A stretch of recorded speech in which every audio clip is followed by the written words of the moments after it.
Let's take a look at the top 10 most played indie games last month. Personally, I've been playing a lot of 18 Chronicles 100 Heroes. It's in 12th place, so didn't make this list, but I played a lot of No Rest for the Wicked as well, and I made it in. Another Crab's Treasure is a Souls-like underwater that also just missed out on this list. But yeah, this month had some really good games that got released, and some I have never heard of, so let's get to the list. First up in 10th place we have Buckshot Roulette. It hit an all-time peak of 9,000 and have a 24-hour peak of nearly 2,000. It has a 95% positive review rate, very good, and on Twitch it had a peak of 77,000. The game is very cheap, only $3. And yeah, myself, I saw this on Twitch for the first time as well and got kind of interested. It's basically Russian roulette but with a shotgun and items. There is a big emphasis on strategy here, and it's a relatively easy game to get into. The art style is very cool, a bit of an old school type vibe and kind of haunting as well.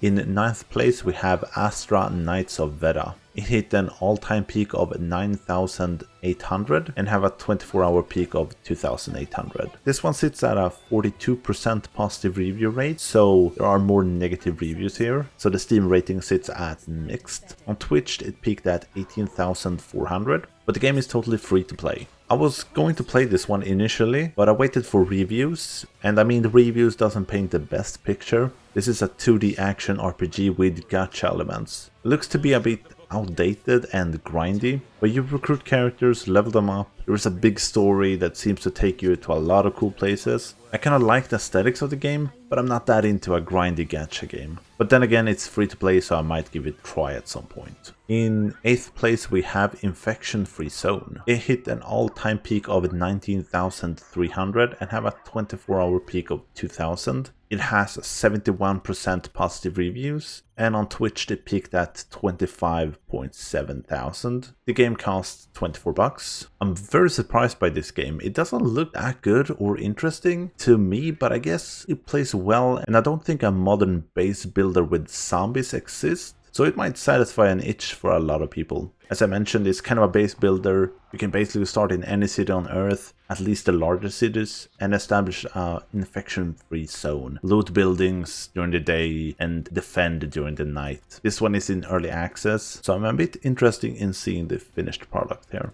In the 7th place we have Rusty's Retirement. It hit an all-time peak of 20,800 and have a 24-hour peak of 17,000. It has a 96.8 positive review rate, which is crazy. On Twitch it peaked around 3,900. The game costs $7. It's kind of a unique game. It's a farming simulator, but it's meant to play itself for the most of the time as you do other things on your computer. The game will sit at the bottom of your screen while you are doing other stuff. And in the game you have a team of robots that you can deploy and help you automate the whole experience. And that's probably why it's not the most popular Twitch game, but super cute game, very cool idea, very interesting. In 6th place we have The Planet Crafter. It hit an all-time peak of 28,400 and have a 24-hour peak of 12,400. This one as well sits at a 96% positive review rate, crazy. On Twitch it peaked at 41,800. The game cost $24. It's always remarkable to me that so many people love the survival crafting games, as I have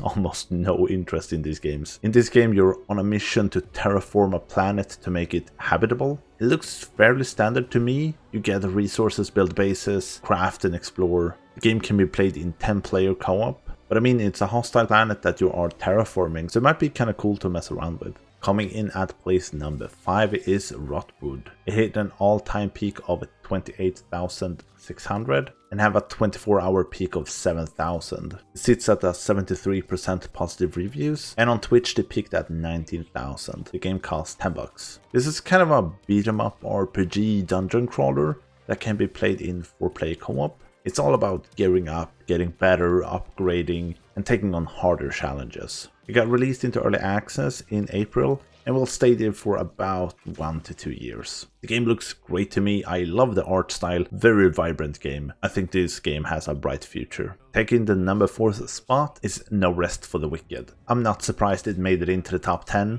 as it hit an all-time peak of 36,000 and have a 24-hour peak of 8,700. It has a 79% positive reviews, and on Twitch it peaked at 175,000. Insane, but not surprising. The game costs $40. I have myself played it for a couple of hours and I really enjoyed the game. It looks amazing, it really draws you in with its impressive presentation. The opening hours in the game can be a bit annoying. The inventory and durability of your items was the foremost problem for me. But as I got into the game and it started to open up a bit, it wasn't that bad. The combat is nice and challenging, the intricate map with multiple layers are amazing, and I can't wait for the full release. This is made by Moon Studios, the developers of the 2 Ori games, so you know this one is gonna be a banger when they iron everything out and have its 1.0 release. In number 3 we have Cultivation Tales. This one hit an all-time peak of 36,300 with a 24-hour peak of 103. It has a 37% positive review rate, and on Twitch it peaked at 519. The game cost $20. This is another survival crafting game, but played online in an open world. It's kind of crazy how many people have bought and played the game, as it has over 12,000 reviews, but then sits at 36% positive reviews, which means mostly negative on Steam, and what we have the drop off in players. The game seems to suffer from a lot of bugs, and the English translation being not the greatest, with some weird design decisions in the game. A real bummer, as many seem to have wanted this to be good. In second place we have Manor Lords. This one is super impressive. It sold over 1 million units day one, and it's developed by one dude. Crazy. It hit an all-time peak of 173,000 on Steam with a 24-hour peak of 58,000. It has 87% positive reviews and a Twitch peak of 66,000. Game cost $40, but I think it's on sale right now. Manor Lords is a strategy game with large battles, city building, complex economic and social simulations, as you the lord rule over your lands. I mean, it looks great and seems to have everything you would want in a game like this. This one is also in early access and will stay there for about a year, and I mean the game will hopefully only get better with time. And in first place, the most played game that got released in April was Content Warning. It hit an all-time peak of 204,000 and have a 24-hour peak of 20,600. It has a 94.7 positive review rate, which is insane.